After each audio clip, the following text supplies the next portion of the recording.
লক্ষ জনী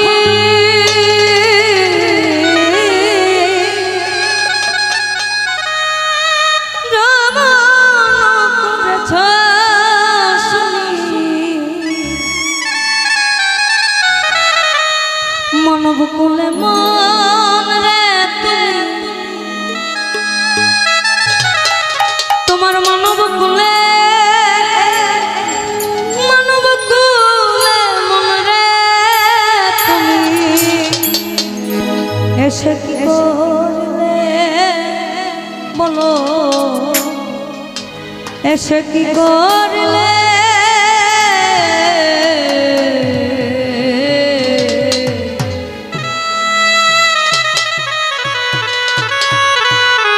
আমার আর কি হবে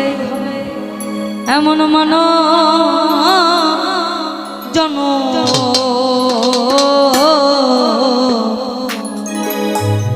আমি বসব সাধু মেনে আমি বসব সাধু মেনে হেলা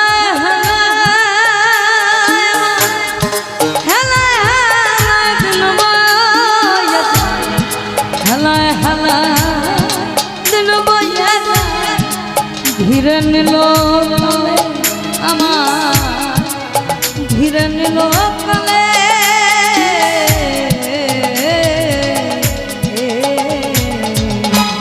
আর কি হবে মনোজন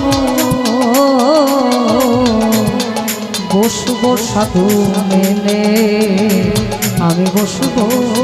সাধু মেনে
হলে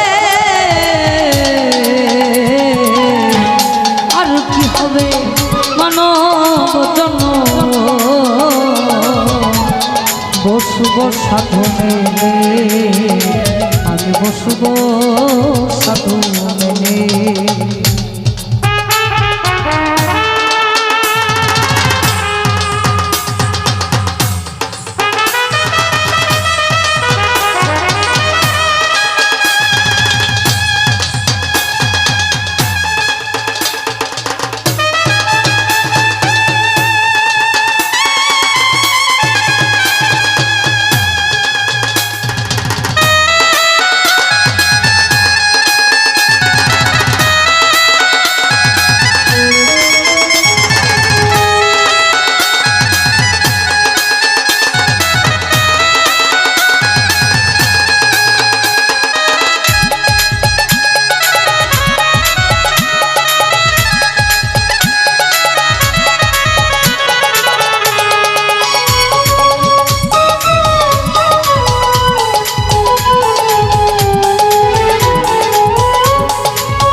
মজার ব্যাপার হচ্ছে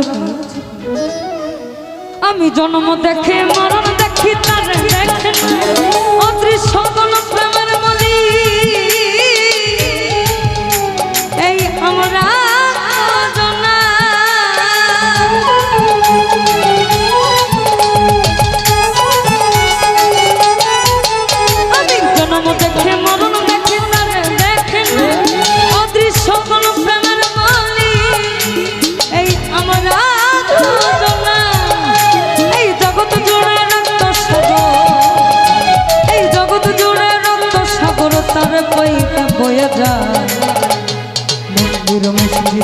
যেতে বলো না আমার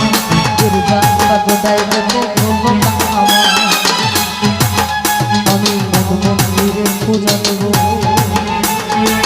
সত্যম শিব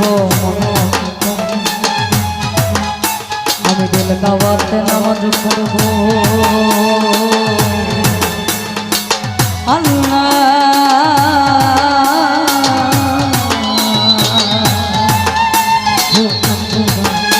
আমি মন্দিরে পূজা দেব আমি মন্দিরে পূজা দেব করব নামাজ দিল বাবা তোর মসজিদে যেতে বললো না আমার জানলা গোদায় যেতে বললো না মন্দির মসজিদে যেতে বললো না আমার জানলা গোদায় যেতে বললো না আমার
আমরা 5 ওয়াক্ত নামাজ পড়ি সিজদা দিই নিরাকারে অন্যদিকে যারা সনাতন ধর্মের আছে তাদেরকে ছোট করছে না পূজা শব্দের অর্থ যদি সম্মান নিবেদন হয়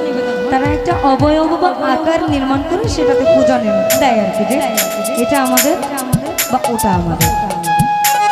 কিন্তু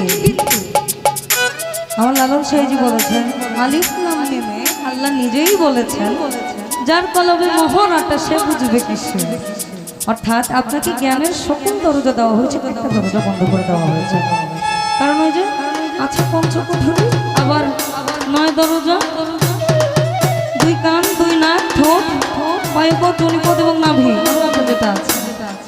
তো সবকিছু মিলিয়ে আল্লাহ তাআলা তার প্রেমের জন্য আদম বানাইলে হিন্দু মুসলিম বৌদ্ধ খ্রিস্টান জাতটা কেন দিল জাত কিন্তু উনি দেয় না জাত আমাদের তৈরি কারণ আমাদের নবী করিম সাল্লাল্লাহু আলাইহি ওয়াসাল্লাম বলেছেন তোমরা নিজ নিজ ধর্ম পালন করো অন্য কারো ধর্মে কোনো হস্তক্ষেপ করবা না উৎসব সবার এই মানব জাতি আদম সন্তান সৃষ্টি একদম না তবে ভিন্ন ভিন্ন ধর্মে আবার ভিন্ন কামনা এই জগৎ জুড়ে রক্ত সাগর এই জগৎ জুড়ে রক্ত সাগর তবে কইতে বয়ে যায় তোদের মন্দির মসজিদে যেতে বলো না আর গির্জা গোদায় যেতে বলো না আমি মন্দিরে পূজা দেব সত্যম শিব আমি দিল কাবাতে নামাজ পড়ব আল্লাহ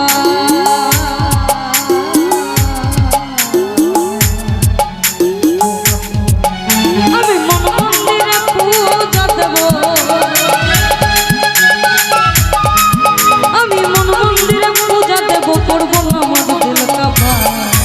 তোদের মন্দির মসজিদে যেতে বললো না গির্জা গোদায় যেতে বললো না তোদের মসজিদে যেতে বললো না গির্জা গোদায় যেতে বললো না